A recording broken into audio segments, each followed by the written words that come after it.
Hola, ¿qué tal? Es un gusto saludarte en este espacio en el que hablamos de la protección de los derechos de todas y todos. Las personas con discapacidad tienen requerimientos específicos en la atención a su salud. Hoy hablaremos de la labor que realiza el Instituto Federal de Defensoría Pública para garantizar su adecuada atención. Mi nombre es Emanuel Saldaña. Quédate porque aquí te defendemos.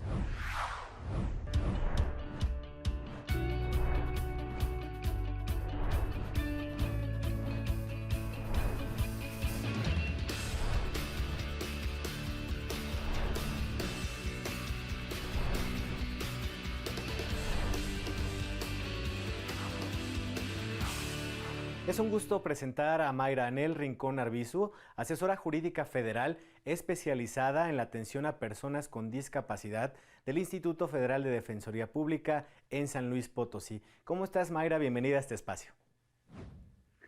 Bien, bien, muy bien. Gracias, Emanuel, por la invitación para hacer la difusión de los servicios que el Instituto Federal de Defensoría Pública presta de manera totalmente gratuita y en mi caso enfocados en una atención especializada a las personas con discapacidad. Así es, Mayra, pues muy bienvenida y pues ya nos comentas, el instituto tiene asesores especializados en la atención a personas con discapacidad. Y antes de hablar de los servicios que brinda el instituto en esta especialización, me gustaría que hablemos un poco de las personas con discapacidad. ¿A quién nos referimos cuando hablamos de personas con discapacidad?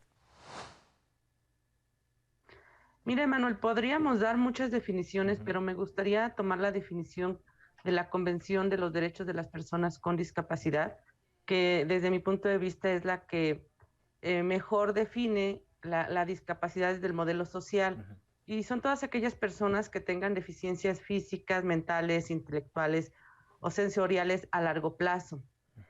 Que estas deficiencias, al interactuar con barreras, les impidan su participación plena y efectiva en la sociedad, en igualdad de condiciones con las demás personas. Esa es la definición que nos da la convención y que el modelo social que actualmente estamos nosotros trabajando, con el que nos basamos en nuestra defensa, es como las define. Se ha trabajado mucho a nivel mundial, a nivel nacional, para que las personas con discapacidad tengan pleno acceso a sus derechos. Sin embargo, en la realidad todavía falta mucho por hacer, Mayra. Ya lo vemos todos los días, ¿no? ¿Por qué ocurre este fenómeno si pues se ha impulsado muchísimo desde todos los ámbitos políticos, sociales, culturales, para que las personas con discapacidad tengan acceso al ejercicio pleno de sus derechos? Sí, yo desde mi punto de vista creo que es la falta de conciencia de que las personas con discapacidad tienen los mismos derechos que todos nosotros, ¿no? Y la falta de acceso a esos derechos. Esta conciencia pues va incluso a veces desde la propia persona con discapacidad que se siente con menos derechos o aún reconociéndolos piensa que no tiene la forma de cómo llegar a ellos. Es esta falta de conciencia tanto en las autoridades y en la sociedad en general, que es a lo que se refiere el concepto de discapacidad que maneja la convención. La discapacidad más que nada es una construcción social, entonces creo que son los obstáculos que como sociedad les establecemos a las personas con discapacidad y va desde el obstáculo que desde mi punto de vista es el que más afecta, que es el actitudinal, o sea, la actitud de las personas frente a esta discapacidad, a veces de manera inconsciente y a veces de manera consciente, ¿no? Y es que, bien comentas, no sabemos nosotros como sociedad cómo actuar, cómo se trata a una persona con discapacidad. Y bueno, y quiero hablar ahorita particularmente en lo que tiene que ver con el derecho a la salud. Ya nos mencionas muchas barreras que hay para que se ejerzan los derechos. En lo que tiene que ver con el derecho a la salud, ¿cuáles son los principales obstáculos que enfrentan? Yo creo que, primero, bueno, ya lo decíamos, la falta de conciencia y el conocer cuáles son nuestros derechos en materia de salud y ante quién se los podemos exigir. Esa es una parte. La otra, la falta de apoyos, ya sea de un cuidador primario o de algún familiar que pueda llevar a la persona a solicitar atención médica. Entonces estamos hablando también de obstáculos de accesibilidad. A veces las clínicas a las que vamos no tienen rampas o las rampas están ocupadas, Claro. falta de respeto, volvemos a la conciencia de los demás, de que los espacios son para las personas con discapacidad, no por una cuestión arquitectónica, Ujú. sino por una necesidad Claro. y por un ajuste necesario para el acceso de las personas. Creo que también la cuestión económica, la inseguridad que se vive en el país, convergen varios puntos o varios factores que hacen que la persona con discapacidad tenga dificultad en el acceso a la atención médica. Ujú. Y eso si le agregamos a los servidores públicos o privados que prestan estos servicios, que también no tienen o la conciencia o los mecanismos o Ujú. los medicamentos o los estudios para darle la atención médica a una persona con discapacidad, quizás en la primera intervención. Habría que dar más vueltas para ir por el estudio, a preguntar si ya está. O sea, son varios factores que podríamos decir, eh, padecemos todas las personas, pero las personas con discapacidad lo padecen de manera más Así es, acentuada. así es, pues estamos viendo pues ya estas barreras que enfrentan las personas con discapacidad para tener acceso a los servicios de salud. Y bueno, es momento de hacer una pausa, Mayra, pero al regresar hablamos pues de las acciones que lleva a cabo el Instituto Federal de Defensoría Pública para garantizar este derecho a las personas con discapacidad. Vamos a un corte, no le cambies. A nivel nacional hay más de 20 millones de personas con alguna discapacidad. Más del 50% de este sector de la población son mujeres y 47% son hombres. Ellos representan el 16.5% de la población total del país.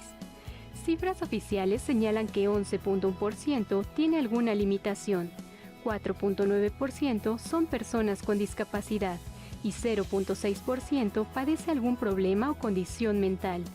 Más del 40% de la población con discapacidad son adultos mayores. El 29.8% tiene entre 30 y 59 años. 9.8% de los mexicanos con discapacidad tiene entre 18 y 29 años, mientras que el porcentaje más bajo son personas menores de 17 años.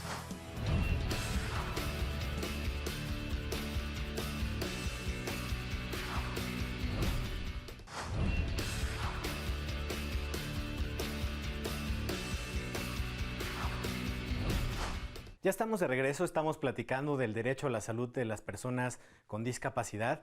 Y bueno, Mayra, antes de abordar la parte que le toca al Instituto Federal de Defensoría Pública, platícanos un poco cuál es la normativa en México pues, que garantiza el acceso a la salud y a otros muchos derechos de las personas con discapacidad. En México existe, en principio, la Constitución Política de los Estados Ujú. Unidos Mexicanos, que reconoce en su artículo primero los derechos humanos para todas las personas sin ninguna limitación o restricción o distinción. Y en este apartado, el primero también nos refiere a los tratados Ujú. internacionales en materia de derechos humanos.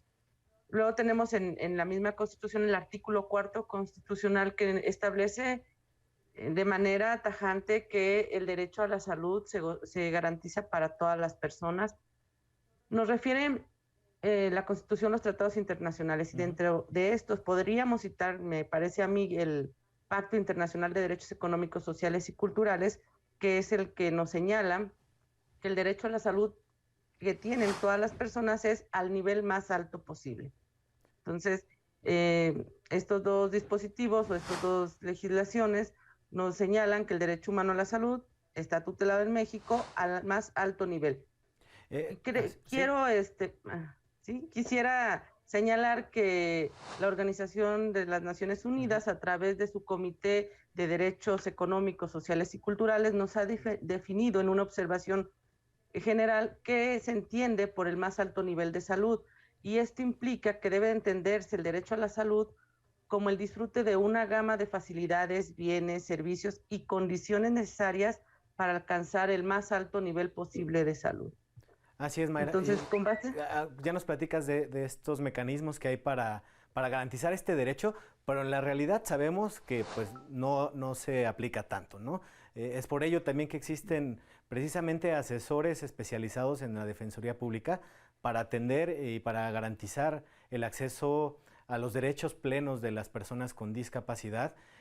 Platícanos cuál es este servicio especializado, por qué contar con un servicio especializado en atención a personas con discapacidad. Bueno, tenemos un servicio con una especialización porque las personas con discapacidad son uno de los grupos más vulnerables en el país. El señor director del instituto, siguiendo los lineamientos de trabajo del ministro, ha establecido esta especialización buscando que todos los derechos sean para todos, llegar a los grupos más vulnerables. Esa es la razón de ser de la especialización, y sobre todo porque en la especialización, además de que se necesite personas capaces profesionalmente, también se necesita personas sensibilizadas en la atención a las personas con discapacidad, porque desde mi punto de vista, uno de los motivos por los que las personas con discapacidad no ejercen sus derechos o se desaniman en ejercerlos es justo las barreras actitudinales, ¿no? Entonces, los asesores jurídicos especializados en el Instituto Federal de Defensoría Pública tomamos diversos cursos, entre ellos los de sensibilización del trato hacia las personas con discapacidad.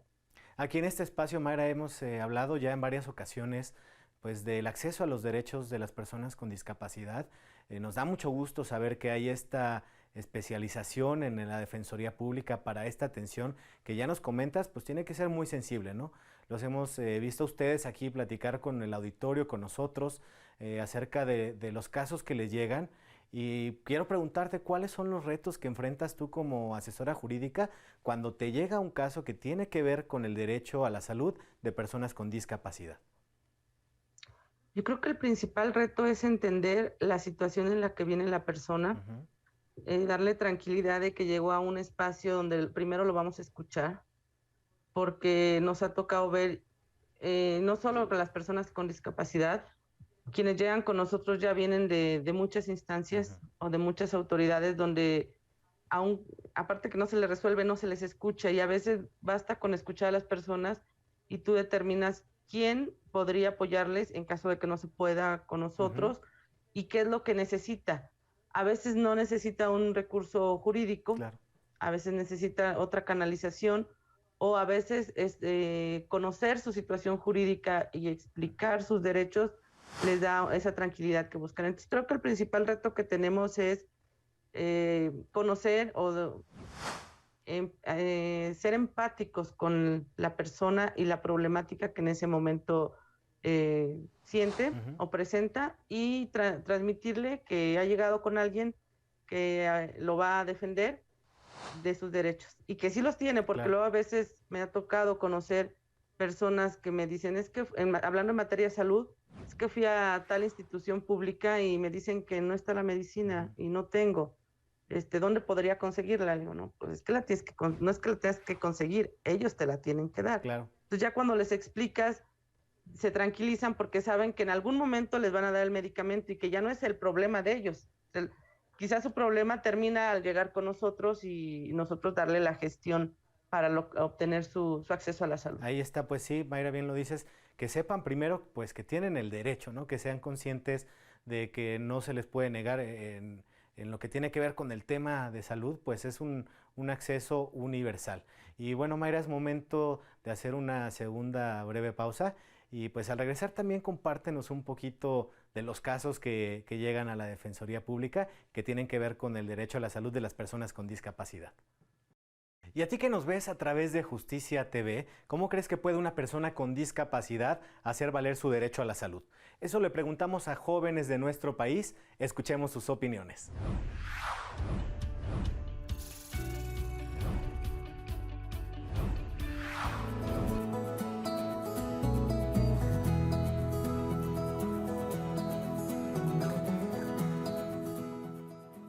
Recordemos que las personas con discapacidad tienen derecho a gozar del nivel de salud más alto sin discriminación alguna. Esto porque si ellos reciben una afectación a su salud al no brindarles un medicamento que requieren por su discapacidad o algún tratamiento, las consecuencias pueden ser potencialmente superiores.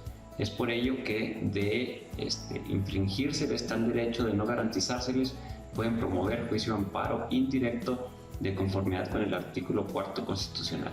La persona puede llegar y acercarse a instituciones de gobierno que le puedan ofrecer algún tipo de ayuda. Por ejemplo, el gobierno federal tiene un apoyo llamado Pensión para el Bienestar de las Personas con Discapacidad, el cual es un apoyo económico que se recibe de manera bimestral. Entonces las personas pueden acercarse para obtener este tipo de beneficios, además de aprovechar todas estas campañas donde dan medicamentos y atención médica para que entonces puedan hacer valer su derecho. Debemos saber que a la persona con discapacidad le debemos de dar una asistencia legal un poco más especializada en base al caso en concreto.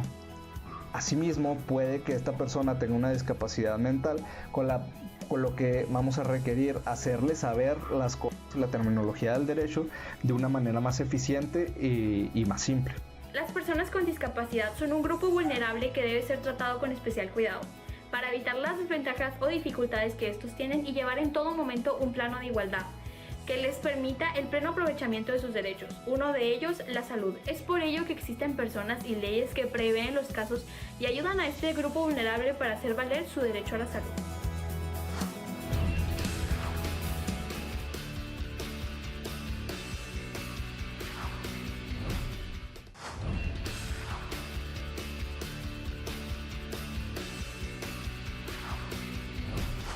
Ya estamos de regreso, gracias por continuar con nosotros.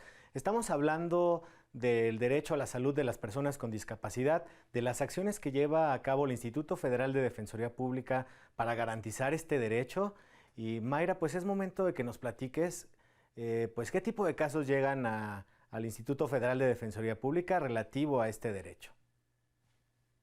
Generalmente son la negativa atención médica y la negativa de medicamentos. Es común, sobre todo en esta etapa, pues es muy común la negativa de los medicamentos para los tratamientos de cáncer. Nos ha tocado conocer de ellos, nos hablan por teléfono y nos refieren su caso, considerando que son personas vulnerables en esta época de pandemia, pues nosotros damos el servicio de manera telefónica y promovemos nosotros los juicios de amparo indirecto, que desde mi punto de vista son el mecanismo jurídico más efectivo, quizás no tan rápido como quisieran las personas con discapacidad o las personas enfermas, pero es el más rápido que tenemos hasta el momento, y hemos logrado que los jueces, desde la medida de suspensión que al admitir la demanda, nos otorguen la orden para los servicios públicos de salud o privados que le den la atención médica a la persona. Digo, en este caso con discapacidad, pero cualquier persona, aun y cuando no tenga discapacidad, podemos darles este servicio. Entonces, básicamente nos han llegado gente, por ejemplo, con problemas de salud, de diabetes, de hipertensión, que les niegan la atención médica, quizás a lo mejor son medicamentos no muy caros, pero que ellos toman de manera crónica o de por vida, entonces ya impacta en su economía y a veces no tienen ni para esos medicamentos. Y el derecho a la salud no se trata nada más de que en el momento me atiende el médico y me dé el medicamento. Hay que buscar una calidad de vida. Por eso la Ley General de Salud nos señala pues que estos medicamentos deberán de darse de acuerdo al tratamiento médico prescrito, porque estas enfermedades como la diabetes no se van a curar, pero depende del tratamiento, la calidad de vida de la persona. Entonces, habrá tratamientos que podrá suspender un día o dos, pero no semanas, o como en los tratamientos para el cáncer, habrá tratamientos que no se los vas a dar todo el tiempo, pero no les puedes dar una quimioterapia, una radioterapia cuando los servicios médicos digan, no, ya ahora sí ya lo tengo disponible. O sea, depende de la estadía de la enfermedad y cómo evoluciona en el paciente el momento en el que requiere esa atención. Entonces, pues son servicios, son dos ejemplos, podríamos decir, de los servicios que hemos prestado, de las problemáticas que se presentan, y creo que el instituto ha participado en redefinir los derechos, o en este caso el derecho a la salud, darles un contenido material, hacer vinculante este derecho, es decir, obligar al Estado, sea personificado ya por una institución pública o privada, pero vincularlo a que dé el servicio, a ser visibles y exigibles los derechos de todas las personas, pero en este caso de las personas con discapacidad, porque ellos están en mayor desventaja. Entonces buscamos nosotros agotar los mecanismos pues más sencillos y más expeditos para la protección que tutele la garantía de este derecho. Creo que es necesario, y en eso participamos activamente todo el personal del instituto, hacer que las personas con discapacidad dejen ese espacio o esa calidad de ciudadanos invisibles que hasta la fecha siguen teniendo, y convertirlos en ciudadanos iguales y participativos para que puedan ellos vivir con autonomía y participar en esta sociedad. El modelo social que afortunadamente la Suprema Corte de Justicia en muchos de sus criterios ha retomado, nos dice que las personas con discapacidad son personas valiosas por sí mismas y que pueden aportar mucho a la sociedad. Depende de nosotros como sociedad dotarles de los mecanismos o de los ajustes para que ellos tengan igualdad en el ejercicio de sus derechos. Así es, Mayra, pues muchas gracias por habernos compartido estas acciones que lleva a cabo el Instituto Federal de Defensoría Pública el día de hoy. Y bueno, antes de que nos despidamos, yo quiero preguntarte, tú que radicas en el bello estado de San Luis Potosí, ¿cuál es el recinto cultural que no podemos perdernos cuando estemos por allá? Y fíjate, Manuel, que me has hecho la pregunta más difícil hasta ahorita que de toda la entrevista. Vivo en un estado del cual no soy oriunda, pero ya me enamoré de su cultura y de sus tradiciones, de su clima, de los espacios verdes que tiene para conocer. Y es bien complicado, yo creo, que darte un recinto, pero sin duda creo que el centro histórico es imperdible, tiene muchísimas construcciones coloniales y sobre todo iglesias, pero son iglesias con una calidad y con una estructura impactante. Se nota que en la época de la colonia había dinero porque son construcciones muy bien hechas. Claro. Y pues está el Templo del Carmen, que está en una plaza que para mí, yo no sé si alguien más le diga así, pero para mí es la Plaza de la Diversidad.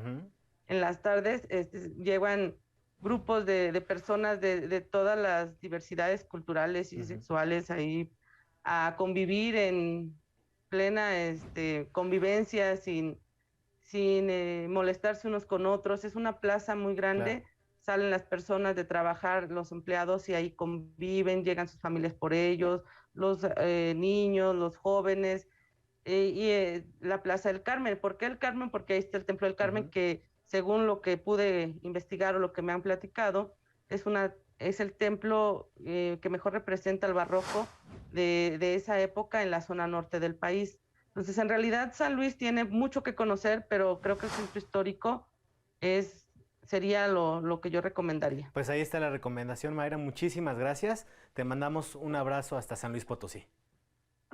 Muchas gracias. Y ya nos vamos, no sin antes dejarte con una probadita de la riqueza cultural de nuestro país. Gracias al equipo de producción. Hasta la próxima. Les saludo desde la Casa Rivas Mercado para invitarles a ampliar sus territorios de placer. En esta ocasión, a través de la obra de Antonieta Rivas Mercado. Vamos a conocerla. María Antonieta Valeria Rivas Mercado tuvo un papel crucial en la vida cultural de México durante la posrevolución.